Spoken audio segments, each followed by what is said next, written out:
Hey guys, today we've got a nice easy DIY project for you. So I bought this from Kmart probably about 2 years ago and it's done its job great, but it needs to be resurfaced and re-oiled. So I thought I'll take the opportunity to cut it up and see what we can do with it. So let's get cracking. So this project essentially is only really gonna need a screwdriver, a table saw, a sander, some glue and some clamps. If you don't have a table saw, you can use a jigsaw, bandsaw, or even a handsaw would do the job fine. You will need some clamps to hold it all back together. Now I don't have many big clamps, so I'm gonna have to make do with what I do have and hope that we've got enough. But this really will be an easy project that anyone can do, so if you want to have a crack at woodworking, give it a go. You can pick up boards for like 10 bucks at Kmart, so it's really within anyone's reach. Or you could do this all with fresh lumber. I'll try that further down the track. But for now, let's get to this easy project.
So we're going to leave that to set now for 24 hours right there. Once that's all dry, we're going to take it back to the table saw and we're going to cut it in the opposite direction. This is going to create a more intricate pattern at the end. I've then got a finishing touch stuck up in my head that I'm not going to let you in on just yet, but I think it will go perfect for this. I've seen it done a lot on chopping boards. I've never tried it myself. I've never made a board like this myself, so why not give it a go? Time for me to wait 24 hours, guys, but you don't need to do that. You're going to see it right now. Alright guys, so you may notice it's a bit darker in here today, and that's because we're having some absolutely shocking weather.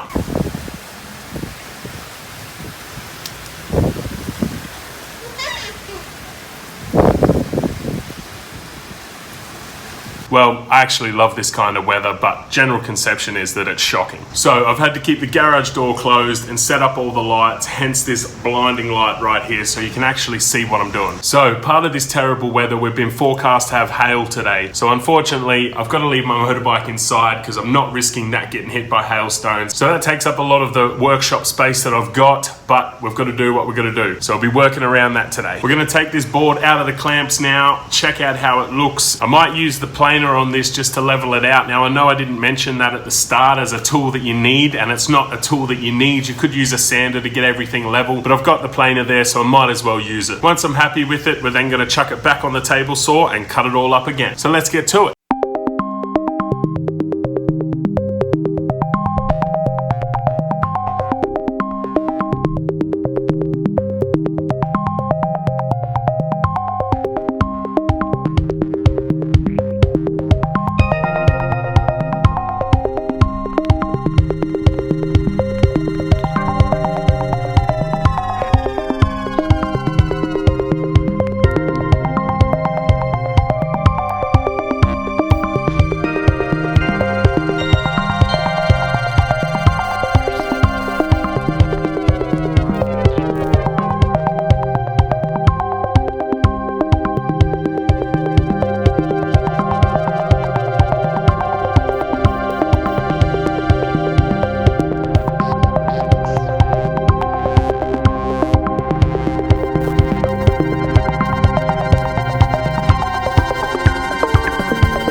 guys, so that's all we can really do today. We've got to leave that glue 24 hours again to dry, and then we can get back into the finishing touches tomorrow. Sorry about this audio if it sounds a bit off. It is pouring down outside, and I'm right next to the shed door. So that's why it's so loud.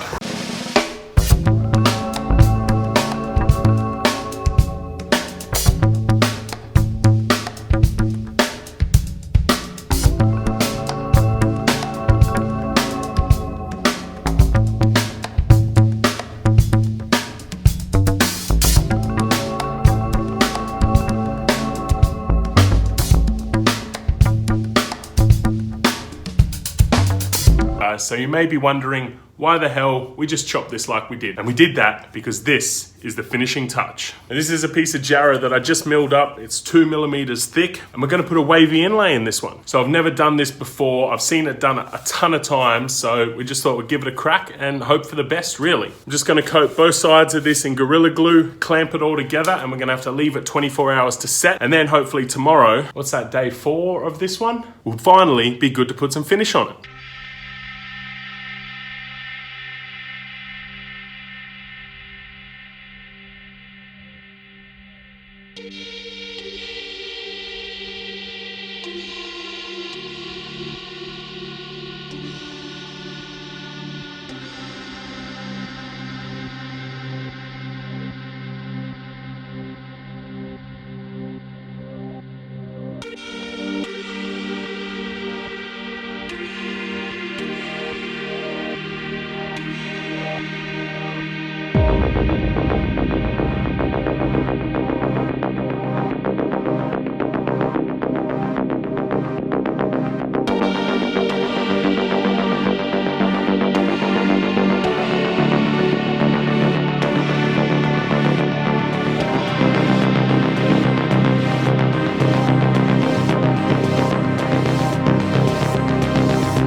Kmart chopping board, chopped up, reconstructed in the J&D way, ready to go again. You can see that jarrah inlay along there that we put in, just gives it a nice little flare.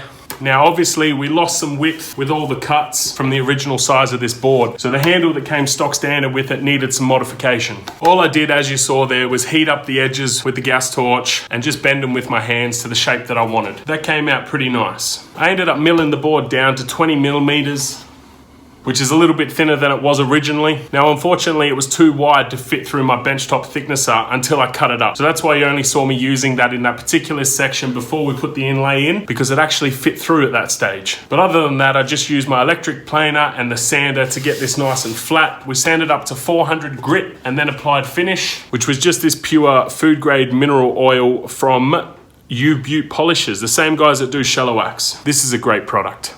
I'm quite happy with how this turned out, considering the board is a good 2 years old. Just gives it a bit of a revamp. Now, I went out this morning and bought a bit of this, which is just traditional wax from U-Butte Polishers as well, and I might throw a bit of that on top of the oil once the oil's had time to really soak in.